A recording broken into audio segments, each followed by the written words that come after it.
Welcome to the Neutral Podcast, where we discuss paving the way to a sustainable tomorrow. I'm Nate Helbach, your host, founder, and CEO of the Neutral Project, a sustainable real estate development company. Join us each week as we host world-renowned guests and explore dynamic landscapes of real estate development, alternative investing, sustainability, forestry, urbanism, and new cutting-edge carbon-neutral construction materials that are shaping the cities of tomorrow. Welcome back, everyone, to the Neutral Podcast. Today, I'm joined by Ben Stevens, who is the author of Birth of a Building, an amazing book. And if you're a seasoned real estate developer or a novice, I would definitely recommend his book. Make sure to go buy it on Amazon or your local bookstore. Ben received an MBA in real estate and urban land economics from University of Wisconsin-Madison, where we're located. And he's also the creator of Skyline Forum, which is a real estate development tool and resource, which we'll have in the show notes for everyone to go look at. He works as a national multifamily real estate developer, and he works at a real estate development firm that does work nationally across the U.S. Maybe, Ben, just for us to get started, could you give us a little background on how you got into real estate and what interested you in urban planning? Sure. I was living overseas in Germany, befriended some architects and urban planners, and was in the nonprofit world at the time and was thinking about making a shift. And I got super interested in the built environment and nearly pursued that on the path of architecture or urban planning, but decided to get into the development space, mostly just because of the greater level of control you have over the process, or at least that's what I thought. And so got into that. I was looking for something that would be interdisciplinary. Development's quite interdisciplinary. That's its greatest strength and weakness. You have the opportunity to learn about many different fields, and you have the obligation to learn about many different fields. So it's a very interdisciplinary thing, and that's why I got into it and still enjoy it. That's awesome. And after you were in Germany, you moved to Madison to go to school here, and then I moved to Madison to go to school, took a job with a real small firm in Madison for about a year and a half, and then went to Chicago and worked on subsidized housing for a couple of years, and I'm now doing market rate, but I retain my interests, in particularly naturally occurring affordable or unsubsidized affordable, and I am a full-throated supporter of different subsidies if they're used in the right ways for the right populations, and still teach some and consult a little bit on the affordable side, and then constantly looking for ways that we can, extend and stretch our public subsidies as far as we can in a wise, strategic way. Nice. One of the things that I want to talk about today in our first segment is navigating between merchant and long-term hold. And I think this is something that maybe is a little bit more nuanced in the development space. And I think you do a great job, especially in your book, of breaking more nuanced topics that developers would know, but if you go and talk with someone who's not in this space, probably doesn't understand. Yeah.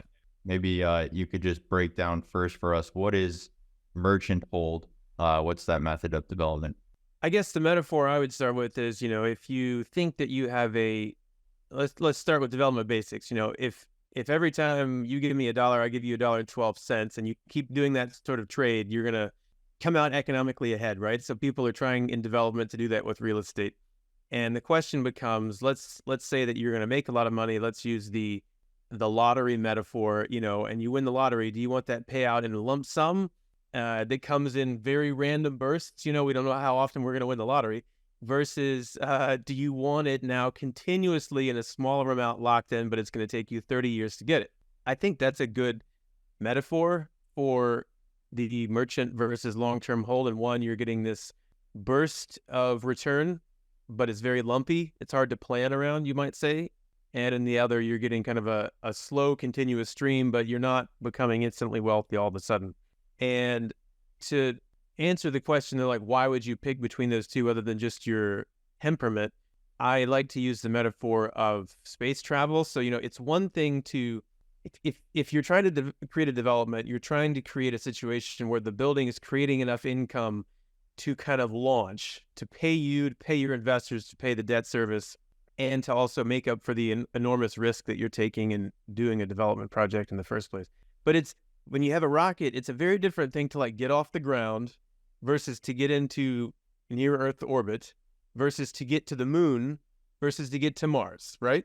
They're all a rocket firing, super, super different levels of thrust needed and time needed to make those work. And so financially, let's think about, what's actually involved there. Well, if you want to develop a building and then instantly sell it, that's kind of near Earth orbit.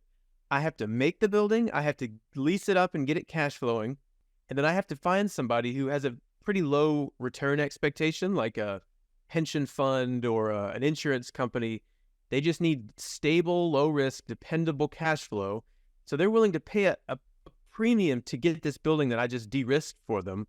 And because they're willing to pay a premium, it's not all that hard. It's not as hard for me to do well. They're going to pay me a lot for it. As long as there's a spread there, I can sell it quickly. I get out and I get my money back, and I get the return all at once, right? So that's kind of your lottery check up front.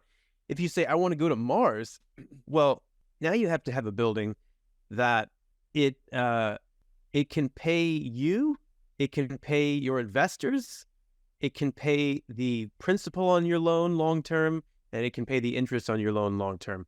And there are a lot of people who have a hard time doing that, right? You're asking for a whole lot more thrust. I won't belabor the point anymore, but if we broke out the math, people would see that, in a lot of long-term holds, you're not making much in the way of cash flow. Maybe you refinance and you get the majority of your capital back, hopefully. But for 4 or 5 years of work to then, cash out and, okay, you're going to slow burn your way to Mars, that feels like a lot of work for a lot of people to now need to, wait for a long time for the economics of the deal to sweeten. It's a great way to go a super long way and to get wealthy slowly, but that kind of brings you to your investors. You're not doing this with your own money. You're doing this with someone else's money. They're really your customer in the final analysis. So are there customers who want to work with you on going into low Earth orbit? Or do all the customers want to go to Mars?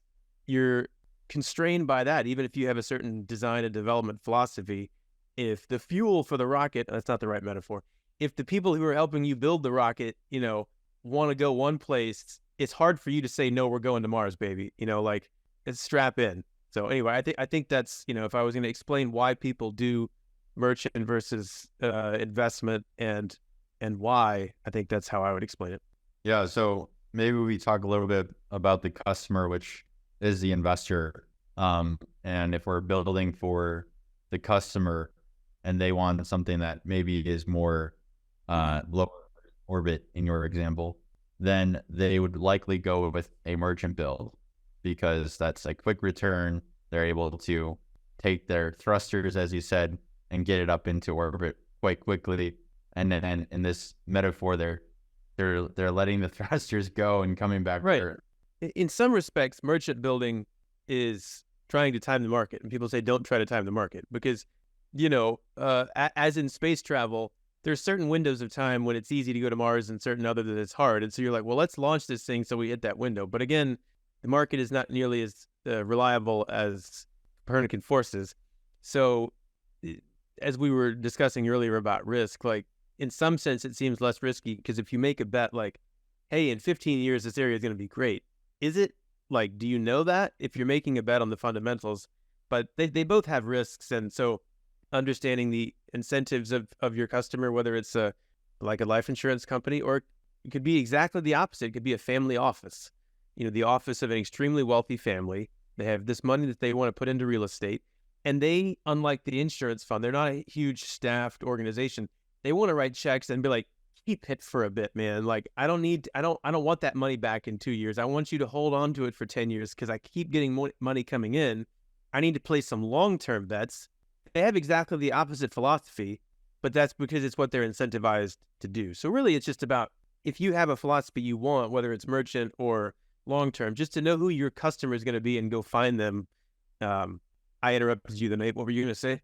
I was just going to add to that. I think that when we see merchant builds, typically it seems like there's a lot of developers that design these buildings in a merchant style and try to build them as quickly, lease them up as quickly as possible, and then sell them. And I'm just wondering, from your perspective, do you think that's the most prudent approach? Just because it seems like you would kind of cut corners and maybe just try to do things quickly instead of what maybe is the best for both the project and the community. There will always be people doing both. So whether it's the incentive structure of the people who invest your retirement or your life insurance premiums is going to remain what it's going to be. So there are always going to be people who are doing that. And, you and your investments may want a certain allocation of your money to things that have a big pop. I think it comes down to you as a person or you as a company owner. Where do you feel, best aligned? There's opportunities to do it. It's like asking, why isn't everybody going to Mars? Well, there's probably a reason, right? Like there are probably forces working against you to quickly and expediently get everybody to Mars. So I think I would also look at merchant development and say it's probably the path of least resistance, which is all relative because all development is extremely hard. So the path of least resistance on a terribly arduous journey. But I do think that there are ways in which long-term holds have a lot to commend them. It's like Indy NASCAR. I don't know how to describe it. Like you're in every strategic enterprise. If you use the piano metaphor, any note can be the right starting note. But once you have that note, a bunch of notes get eliminated. They're not going to work with that chord. So then you have to say, well, what's my second note and what's my third note? And once you get a couple of those notes together, then that last note, whether there's a major or minor seventh, you got to know what you've already signed up for. So I guess it would just say where I've seen dissonance is people wanting to be merchant in this way, but investment in that way or other. And it's difficult to do because you have pros and cons that are kind of inherent to both ways of doing business. And it's going to be hard. It's going to be harder to scale, I think, as a merchant developer. Because as a long-term investor, because the market of people who want to invest, I think, as long-term holds is smaller, and it just takes more time to build up the capital that you need, in-house, which is not a bad reason to do it. It's just a different strategy. Yeah. But there are absolutely things that are suboptimal about the way that that merchant guys, build things. So happy to explore those. Yeah, maybe we could explore those for a second, and then we'll go into more about long-term holds. But what kind of are the things that you see that are suboptimal in merchant building? I mean, I think one of the things that I just had happen to me the other day was we're restoring this old historical building, and you have to do all this tuck pointing, which if you're not familiar with that, if the audience is not, it's basically just redoing all the exterior brick on old buildings. And the guy who's doing it for us gave us 3 quotes. And the first was like, what is absolutely necessary? The second was, well, we could make it look kind of nice. And then the last one was, it'll look like a brand new building. And all of them had different prices. And so in this like short analysis, it's a very interesting study because I'm like, well, do I take the cheapest version? Yeah, which one did you pick? I picked the long-term version because I plan on holding it for a longer term. And ultimately, I think that's the right decision. I mean, it was about $100,000 differential between the 3. And it just seems like if someone comes and buys this building, even in 10 years or 15 years, they're going to see that we put forth a little extra care to this old existing building. But that was like one very kind of myopic decision that we made. But I think there's thousands of those decisions that developers make on a weekly basis. And I'm just curious, like in your mind, what is the difference between kind of the merchant versus long-term for some of those decisions that you have to make? I would make it slightly broader than that. Chuck Marohn has a great thing in Strong Towns showing how this one street in his hometown evolved. It started with these really simple, cheap buildings of the sort that you could never get built today. And it got a little bit nicer, and they just kept replacing the building with a nicer and bigger building that was more appropriate to the scale and the affluence of the town. And so I thought that was interesting because obviously building it to the very, very, very highest standard is quite apart from saying, am I going to get the return on this? You're doing it for reasons of stewardship, but making a huge bet on the area long term. When I lived in Germany, I would occasionally go over to certain parts of East Germany where they had built Plattenbauten, and those were the huge kind of Soviet bloc style high, it was just unbelievable. They had one unit plan they did, 30 or 40,000 times, and this tastes changed. People got sick of the exact same floor plan, and a lot of those buildings are empty. They're built like tanks. They are literally solid, cast in place. They would stand for hundreds of years, but tastes change, and the literally the way that they were built was kind of a surveillance model, right? So it's built to last, but in that Stasi kind of built to last way. So even there, you're just saying like, okay, it's designed to last 300 years. It's a similar thing with appliances right now.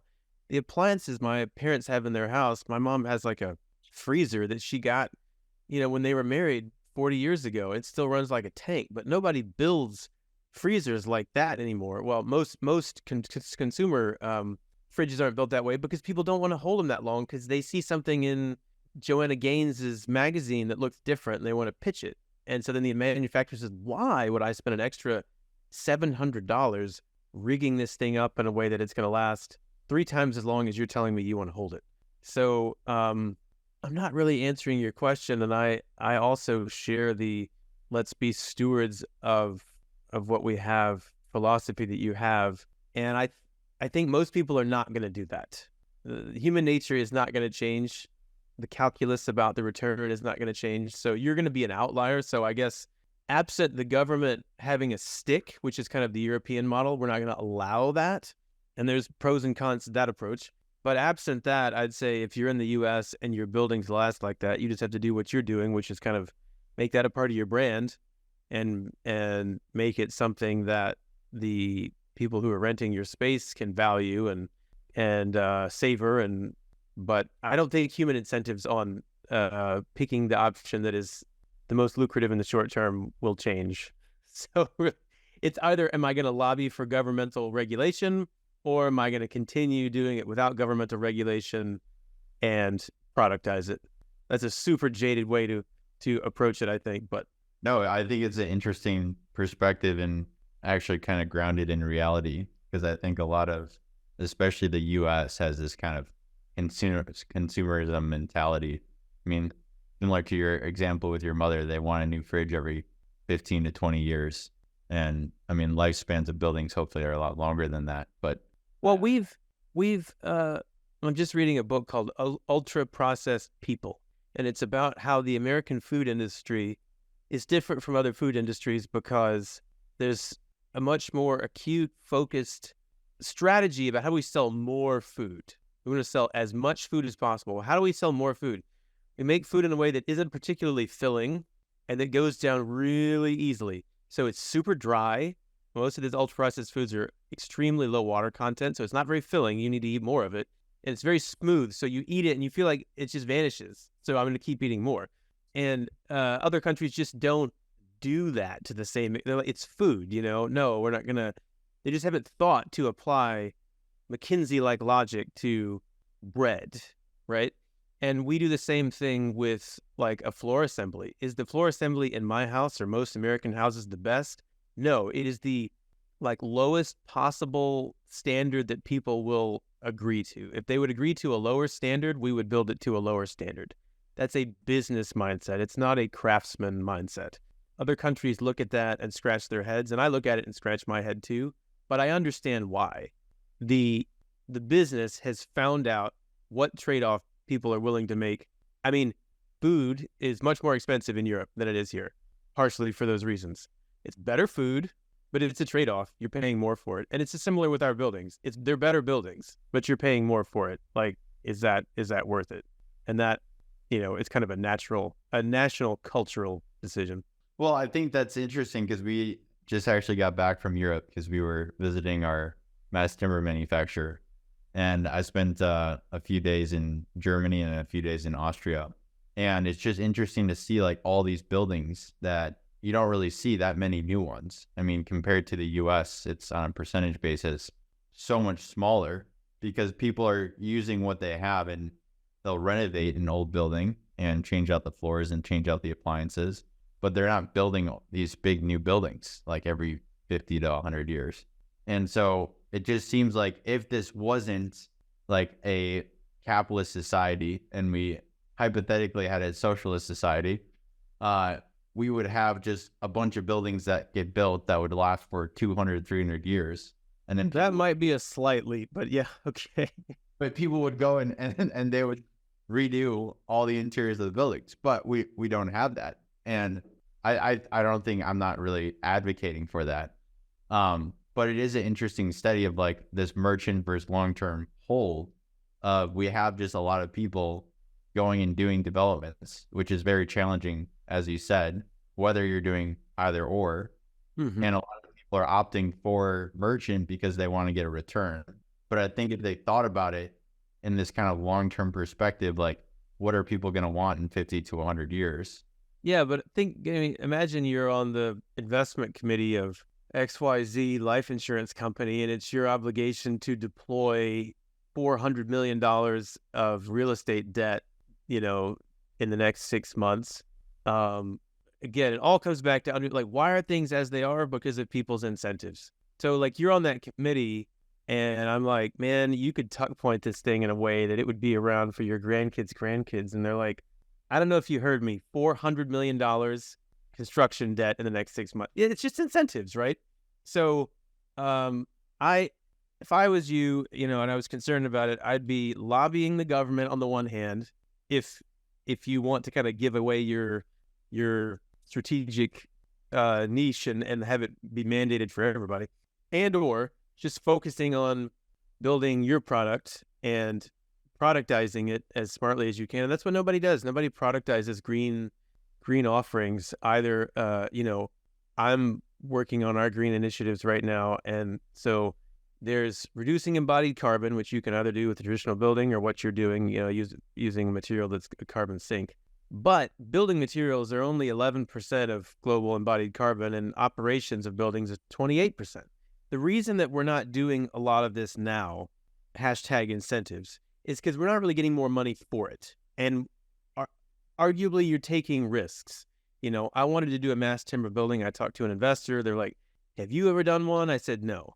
Has your contractor ever done one? No. Has there one in the town that we could look at the rent comps to see what the premium is? No. Well, sir, then that's not the project for me. Because you imagine what happens is I take Nate's retirement funds and I invest it in a mass timber building, and it doesn't do well, and I lose the money. I mean, that's an extreme case, but we lose the equity, let's say, and come back to you and say, Nate, man, we lost your money, but it was going to be so freaking cool. It was lit, this project that we were doing. That's not going to work. That guy or girl gets replaced at the firm, learns the lesson, never do that. And now we're right back where we started because of incentives, right? So, but what nobody's doing, and I don't understand it, and I'm kind of banging this drum, is nobody is creating a product that by adding features can generate a bit of additional revenue.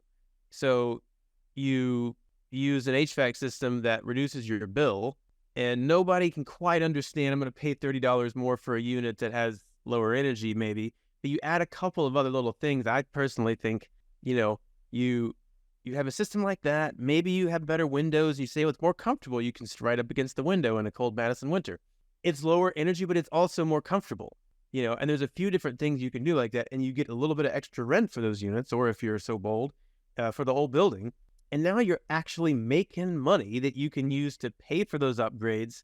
And oh, by the way, like changing the system, changing economics, spending the laws of economic physics is not a sustainable way to advance an agenda, And so it's a combination of government stick and people like you showing that the product can make more money, and the people saying, ooh, I want that money. Are they doing it for the right reasons? Perhaps not. But in the final analysis, as long as the right thing is getting done. So, you're in the front of the wave, but are you guys what sort of a rent premium and or how are you guys, in addition to your green mandate and your stewardship goals, like thinking about the economics of building green? Yeah. I think that's an interesting question. I think it kind of wraps up this segment of just thinking about the long-term hold perspective versus this more merchant built. And Yeah. I think you hit the nail on the head. It's really incentives that developers have, specific incentives, whether that's from capital providers or local municipalities. They're going to follow those incentives and they will go where they lead.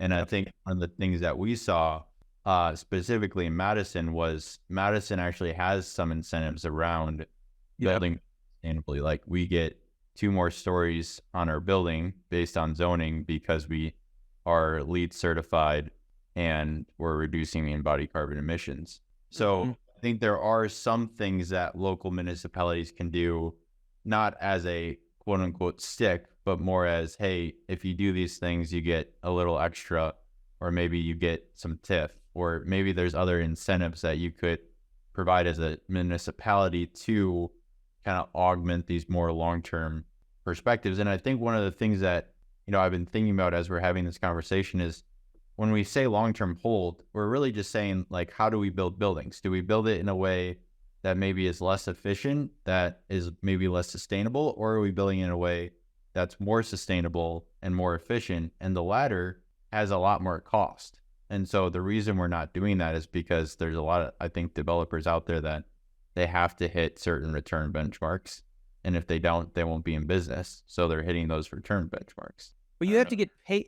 You have to get paid for the cost. I can spend more if people are going to pay me even more money. It's all, if it's $1 you're giving me and I give you back 90 cents, now we're going the wrong way. But if it's another $1 you're spending and I'm giving you back $1.05, I can do that, right? So it's all about studying what is the return I can get on this thing, what is the return I can get on that thing, and then combining it with the thing that Americans do best, which is marketing and branding, and telling a story and making it desirable. People want a Tesla. It may be greener. Life cycle analysis is unclear. It may be greener, but people really want it because it's very cool. And that's a great way to move people in the right direction, to make it really cool. Prius, not quite as cool. Tesla, very cool. So developers do that with buildings and green technology. And I think I personally want to unwind most of the zoning things for which the incentives are reliefs. So I hope that those restrictions go away, in which case the incentive of 2 extra stories, it's kind of a moot point, for better, for worse. But I think that the way to get capital partners and investors and lenders on board with these things, ironically, is not to have them have some Copernican revolution and realize that they need to change their ways. It's to demonstrate to them, this has already been done. It's not that innovative. This is the new normal. There's nothing to see here. I mean, that's the irony, right? I recently listened to an interview with the guy who made Oculus, and he was talking about the importance of working within the box and how much, like, most of the people are in the box. They're not on the fringe, and there's a place for people on the fringe because they're having the amazing ideas. But most of the implementation and execution is in the box, and getting the big, investors and lenders to fund projects that do that if you want to have these solutions scale. And I think, so someone like you, our prayers are with you, get rent premiums on your mass timber building so that we can say, the Galaxy is right across the street, project I worked on, or the Constellation on, what is that, West Wash, East Wash, and here's, Nate with his mass timber building, and they're blowing the doors off. So here's the rent premium. Like, it's incredibly important to document anytime somebody does something green and it goes well business-wise, so that you can talk people off the ledge and say, hey, this isn't scary. We've done this before and we made more money. They're like, oh, okay. It's just working within the way they do it and understanding you're not going to have people who are trigger happy on risky things in investment and debt roles. How do I take this thing I want to do and make it seem not risky? I just have to do, and this is something that developers are terrible at. Do one little experiment in every deal. You're building 300 units, do one that's insanely different and try all your experiments, or try one experiment. It's a rounding error, and you might strike gold and have a new business line that you start. Some of the things that I'm trying to propose, you don't want to do 300 units all at once because it is very risky, and we don't want to lose Nate's retirement. But you could do one unit. Your vacancy rate underwritten is 6, so even if that unit stays totally empty, which is very unlikely, based on the occupied units I've seen, it's very unlikely. Try the experiment. Do the experiments so you can document the absence of nuclear implosions. And then you'd be like, look, we did this, man. It was one of our most popular units, or those windows were a hit, or whatever. The assumption that innovation has to be this binary thing. Either the whole building is this or it's not. It's just unproductive. But great of you to swing for the fences and do a whole mass timber building. I think you're going to do really well. I'd love to do one, and you are dragging the industry across the starting line with you. Yeah, hopefully I don't lose Nate's retirement in your. I hope not. I hope. But if I do, I'm young, so we can earn it back. Transitioning, I think, into our segment 2, going back to what you're saying about debt providers. It was really interesting because I have an anecdote about that, and please. One of the lenders for our first mass timber project, when he toured, he was like, "This is really cool. What you guys are doing is very innovative." And I was like, "Awesome! Like, what could we get on our interest rate? Can we get a decrease on interest rate, or maybe on some fees?" And he was like, "To be honest with you, this is something that I really like to take to investment committee, but at the end of the day, we need to get paid and we need our loan repaid." And I was like, "All right, well, that's a sobering view." And I'm you heard innovative as a compliment, and he was like, this is a little too innovative. Yeah.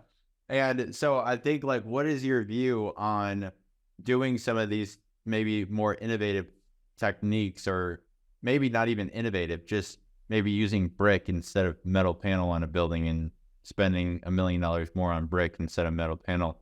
I know that's maybe one very myopic view, but what is your perspective on, like, what is the risk of doing that from the capital markets perspective? I'll tell you my experience in pursuits and in new projects, and fold it into that. So developers, especially people who are working in firms, developers want to develop. We get fees that way. Like, the upside's pretty high, and the downside, if you're a 95.5 or something, it's not zero, but generally speaking, we're going to have a disposition to do more projects than fewer. And so developer comes along, finds a project, and says, on balance, I would do this. Is it a little skinny? Yes, but there's fees in there. Who knows? It could be a home run. I don't think we're going to lose any money.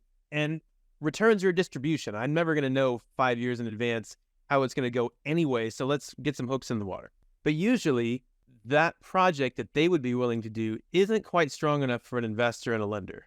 My experience is you find deals and you're like, I might do this if it's just me, but it's like 30 or 40 basis points, which is 0.3 or 0.4% too low in the income to cost ratio, what people call yield on cost. I call it income to cost. So you're like 0.3, 0.4% too low.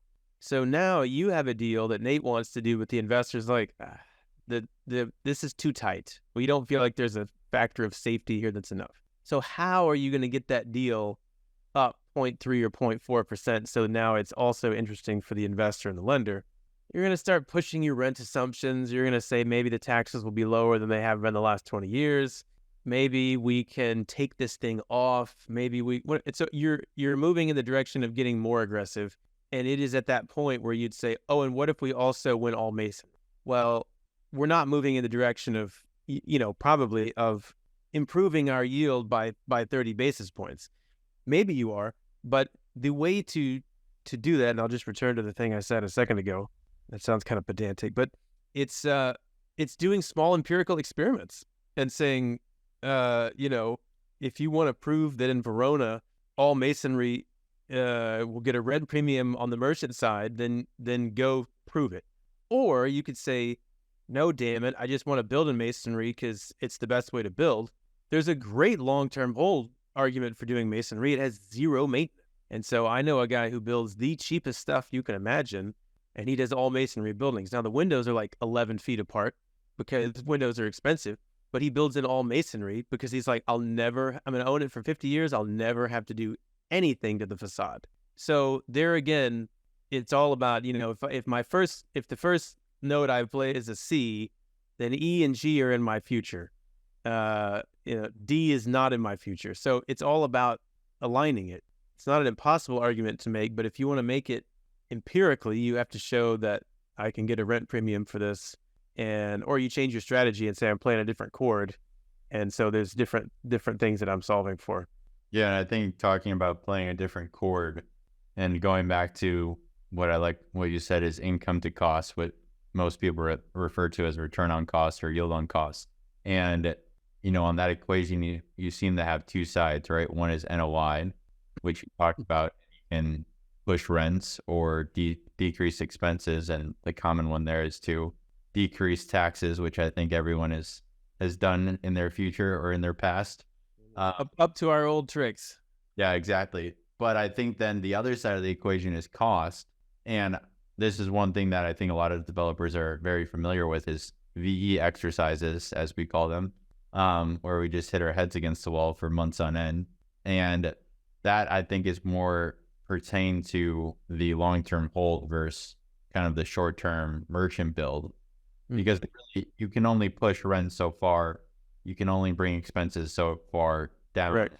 Unless your debt providers and your equity partners are going to call BS on you.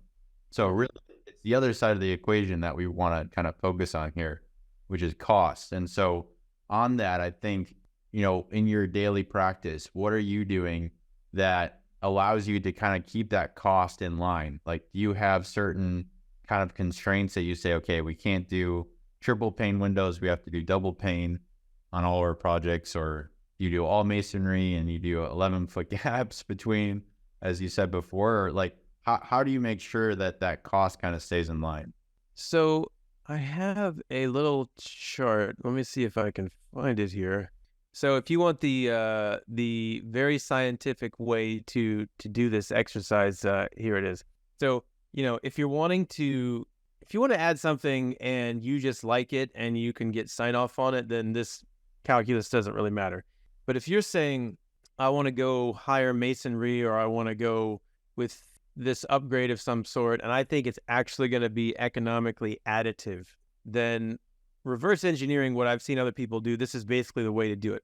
Ask yourself, how often do people see this thing? Maybe if it's masonry on the exterior of the building, I guess your question is it on the ground level or is it on the top floor? How often are they noticing it, right? Do they never see it? Does everyone see it one time? Do some people see it daily? Does everyone see it daily? So that's kind of one axis of this very scientific approach I'm taking. And the other is to say, like, well, what do they think about it? Are people indifferent to it? Do some people love it, but other people hate it? If any of those are true, you want to avoid just about all those things. And if I'm spending money on something that no one ever sees, or some people see and hate it, that's probably not going to be money well spent. Well, what if it's something that everyone raves about? Well, if it's something that everyone raves about that's in sub-basement 2, then don't spend the money probably if it's a purely aesthetic upgrade. But if it's something people see daily and they rave about it, it's probably hard to spend too much. If there's some signature mural you put and every single person in town wants to come there and take a selfie with it, it's going to be hard to spend too much on that mural. I mean, relatively speaking, it's just a mural. So you spend 50 grand on it, you spend 100, what is that worth? It's like priceless. Conversely, I saw a painting once being VE'd. The painting was like $70,000 for some scratched up modern drywall thing. That was a pretty easy VE. That's not going to be something that people rave about every single day. So I need to put that 70,000 towards, I have to move it towards something where people are seeing it and raving about it. So I think that for better or for worse, in the real world, most things go through that filter. If it's something, it's like marketing. If I can spend $1 on marketing and it earns me $1.20, I can just keep doing that. I'll scale that. I'll spend millions of dollars on marketing because I'm going to get, some multiple of that back. And I think that that's the process that these buildings kind of want to go through. I'll say, because of the VE process, I think a lot of people start with the perspective, I don't want to design something that I'm going to have to VE.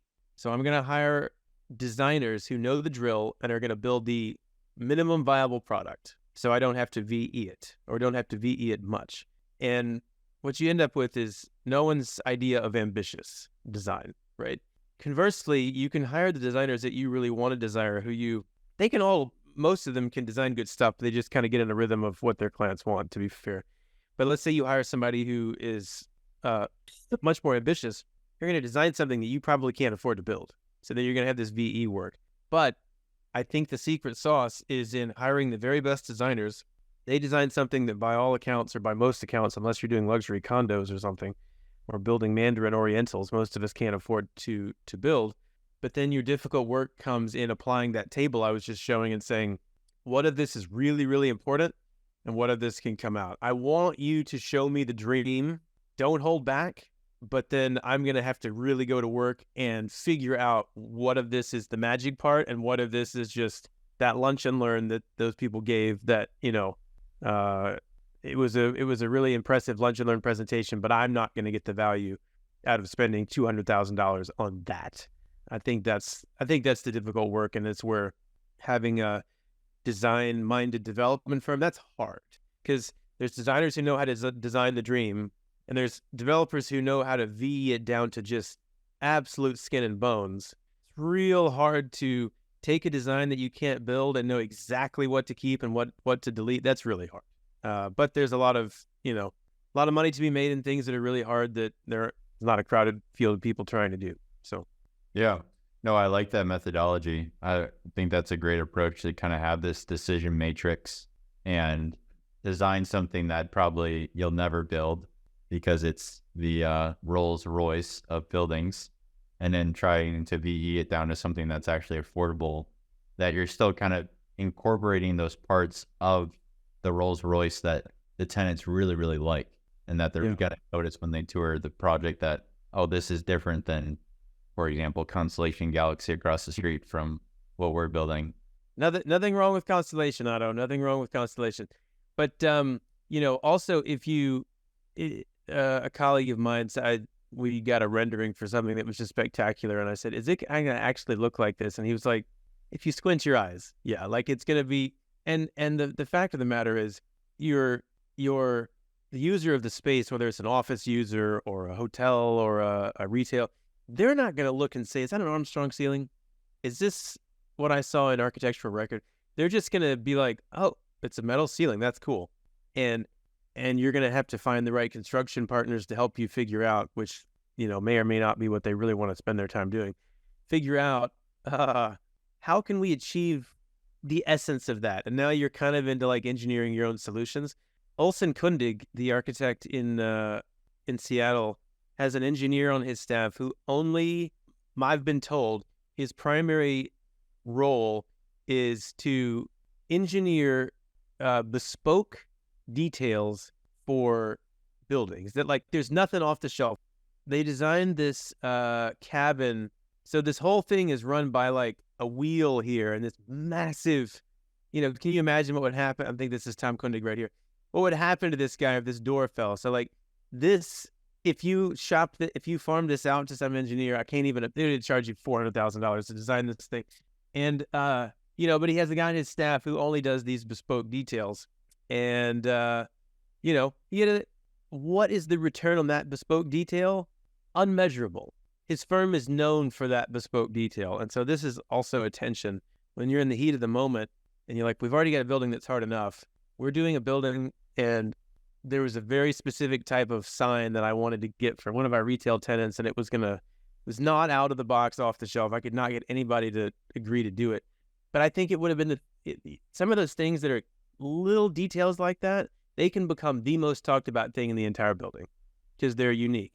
And so not spending time on that, I think, is a categorical mistake. Some of those, a little signature detail, doesn't have to be expensive. It will almost certainly be complex.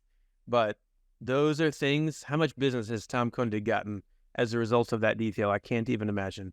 And how much traffic does your building get because it's known for this one signature detail? There's a lot of hard to quantify value in some of those things. one of the things that people whine about is the fact that the facades of our buildings aren't what they used to be. Well, look at a building in Berlin or in downtown Madison, on State Street for that matter. How many sides of facade does it have to dress up? One. If you have a building with party walls, you got one beautiful facade and the rest of it's just masonry up against other masonry. So now we want all these freestanding buildings that have 4 spectacular sides. Well, it's freaking expensive. We're not totally being fair to ourselves. Our buildings are astronomically more expensive than they used to be, and if these people know how to make everything beautiful on the cheap, they should throw their hat in the ring and do it. Start being a developer. Well, I know we have a little bit of time, and I want to make sure we cover this last segment about sustainability. I know you're doing some cool work around embodied carbon, which is relevant to what I'm learning about embodied carbon. I wouldn't say I'm doing any cool work, but I am learning what other people are doing. Well, tell us what you're learning about embodied carbon. I am learning that, again, 11% of the carbon that humans are emitting is from the materials that we're building with, and about 28% is from operations of the building. When people are saying, I want you to do something that's cost neutral or zero, they're usually saying, I want you to change up some of the materials that you're using to use ones that have a process of manufacturing that emits less carbon, or a process of getting to the site, bringing in bricks locally as opposed to trucking them in from Sacramento. And so I initially found that all intelligible semantically, logically, like I understand what you're trying to do, but I have no idea how to do it. And the workflow that I've come to use or that I'm trying to implement at our firm, and I'd be interested to hear what you have used. You can either, there are these different catalogs that'll tell you each of these projects, they'll have an EPD, an environmental product. What does that stand for? Environmental product disclosure. That's right. So they'll say manufacturing this project emits so and so many kilograms of carbon, and you can compare them and find ones that are comparatively lower. So a lady named Jessie Buckmaster, who's with Hathaway Dinwiddie, I met her through this ULI green print working group, and she gave me a list of products that she has done the difficult work of going through this catalog and finding the lowest carbon version of many of these things. And she has warranted to me that it was virtually cost neutral, just using a different drywall manufacturer, using a different acoustic bat, whatever. Some of them are more thoughtful in their manufacturing supply chain than others. So my current workflow on that is to say, leave the design spec exactly as it is vis-a-vis our carbon, because I want to bid the project just like we always did, and I don't want the noise of, if the bid comes back, it seems unusually high, I don't want them to say, it's these damn carbon things that you talked us into. Now we have to unscramble the omelet. So bid it just like you were going to, but we're going to create a low carbon alternates exhibit for the bid packet. So like, I want you to also give me a price for these alternates, and these are the low carbon alternates. And then I can say, here's what it's going to cost. Probably going to have to hire a consultant to do the calculations of how much carbon am I mitigating or reducing by taking this step related to the building as a whole. Then you go to the investor and you present a letter and say, we've been able to reduce the embodied carbon by this many kilograms or this many percent relative to the total. These ones are free. These ones cost this. Here's an itemized list of what it costs. We can get more aggressive if you want. We can do these things. And then I think a key part is putting it in their court and saying, and this is where I think if you are of the mind that you and I are, that these are important things to do of their own right, you have to know what pressure points to push on to get them approved and whether they're particularly personally incentivized or not. Most of these companies have corporate, what's the word I'm looking for? Initiatives, corporate goals related to sustainability. Say, well, I read your sustainability goals are such and such, so I'm offering you now the opportunity to, I got this for you for free, and here's a menu and the prices for these things. What do you want to do? Well, now you have the risk mitigation thing working for you, because they didn't want to do your innovative project because it seemed risky, but they also don't want to look bad and not live up to their own mandates. So you say, I've given you these options. It's now in your court to decide how environmentally sustainable you want to be. And I think that that's something that can work on your behalf, but you have to go to the difficulty of quantifying it for them, and you have to point to the mandate that they have set internally and say, to what extent do you want to live up to this, and make it easy for them to say, yeah, okay, let's do it. Let's spend an extra 0.75% of the budget, and it's great that we get these things for zero, and we're willing to spend an extra $400,000 and achieve this higher standard. So if I was going to be very realpolitik in my explanation of green, sustainability efforts and how to actually implement them, it's with a good low carbon alternates exhibit to your bid packet to the GC, package that up with a letter to your investor, and put it in their court. Yeah, no, I think that's a great approach. We've done something a little bit different on our side. We most of the time spec based on EPDs. And so when we go out to bid, we have certain specifications that meet what we have as an LCA. I don't know if you're doing LCAs as well, looking at EPDs, but our life cycle analysis for anyone who doesn't know. Yes, thank you. Life cycle analysis. So what we have is basically initial life cycle analysis that we try to hit a certain reduction for each project. And so the first one was 40, our second one was 50, and now our third one is 60% reduction of embodied carbon. And the goal... That's amazing. Yeah, well, but the goal is to get to 100. So we have a long ways to go. And the idea is that if we spec certain EPDs that meet our goal for that specific project, then we don't have to go back and redo and VE certain things out. We just know, like, okay, we can't touch these areas for VE. I mean, it's where you want to end up.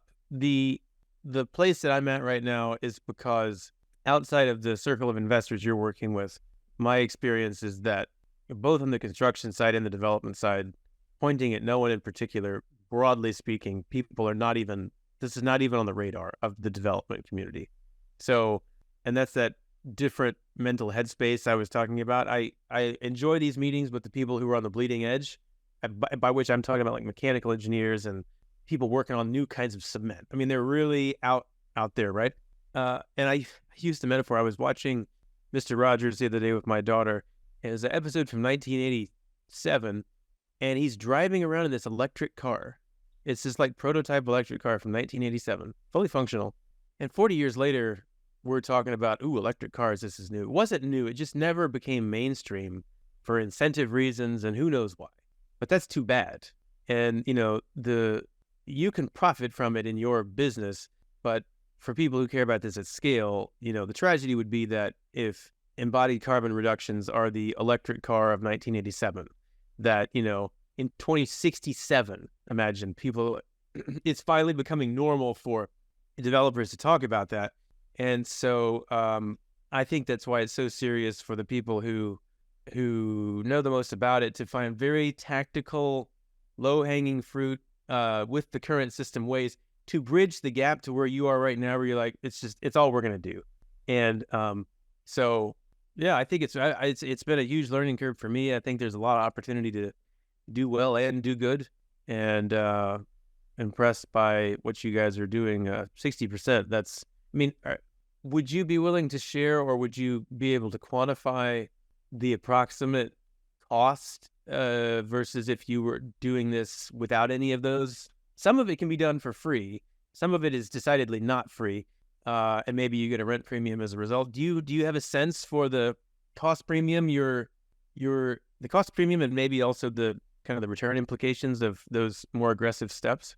Yeah, we are actually publishing in a week a case study about this very thing for Baker's Place, because USDA gave us a grant, and the grant was to basically research different types of buildings. So what it looks at is our building, which is a hybrid mass timber structure, a full mass timber structure, a steel structure, and then a concrete structure.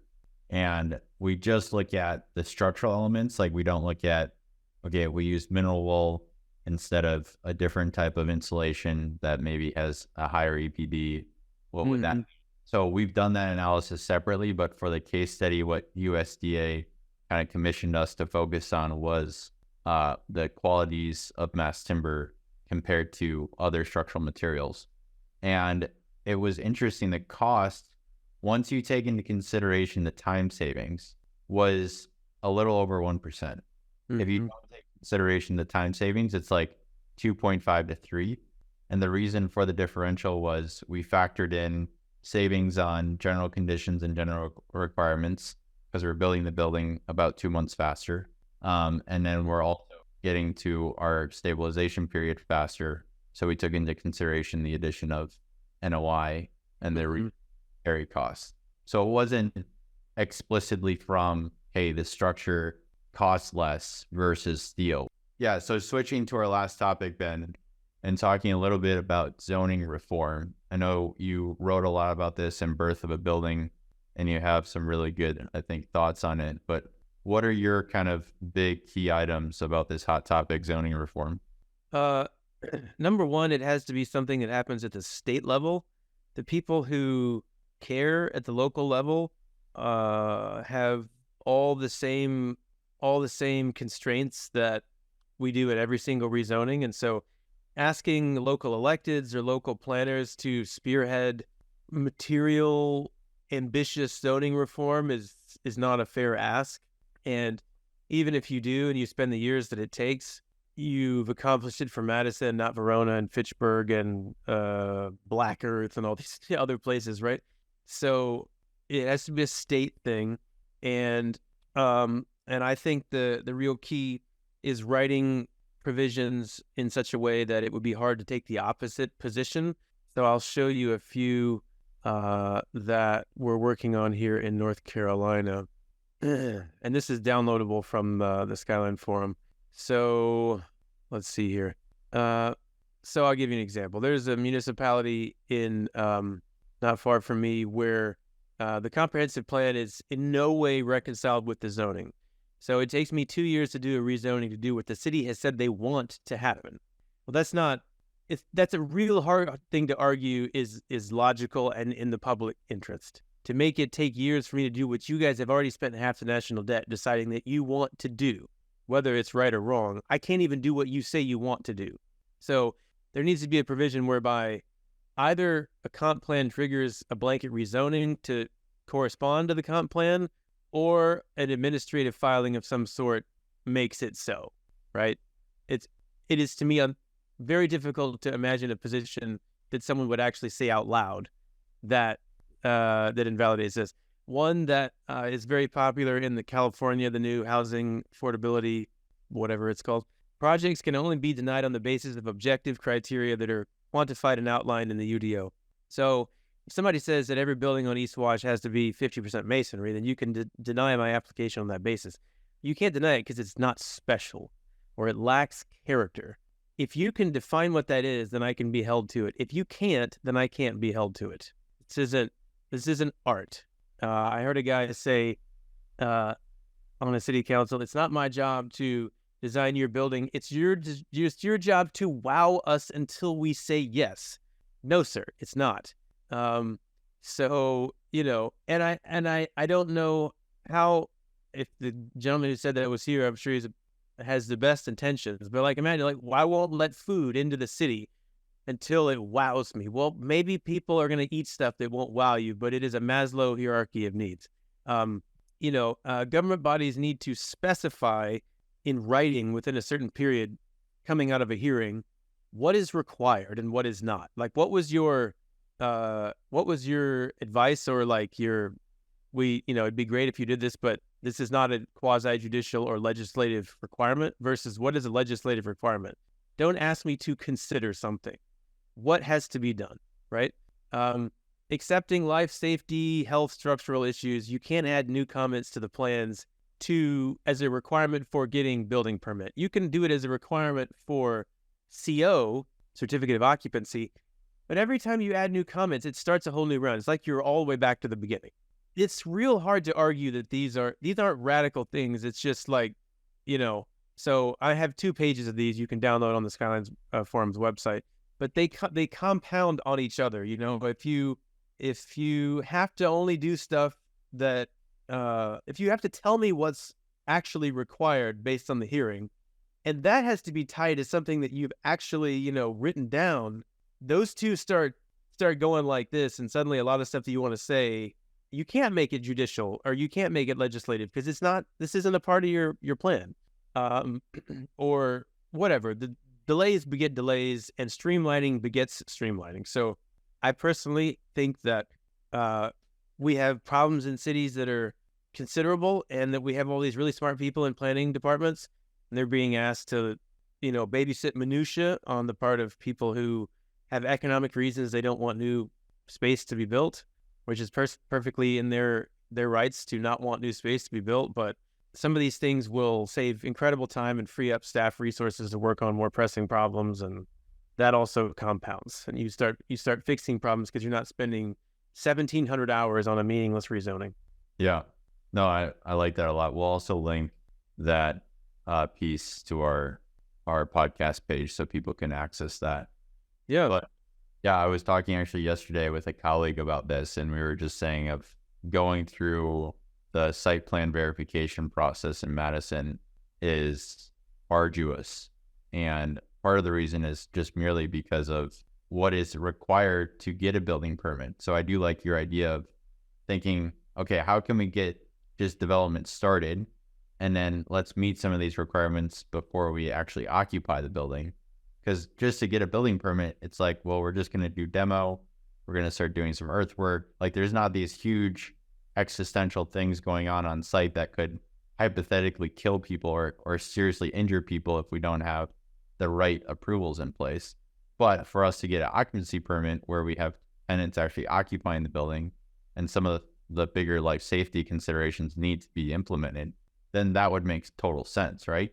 Mm-hmm. So I do think actually that is a great idea that would definitely streamline both the site plan verification process, but also get more development off the ground and going through the initial kind of processes.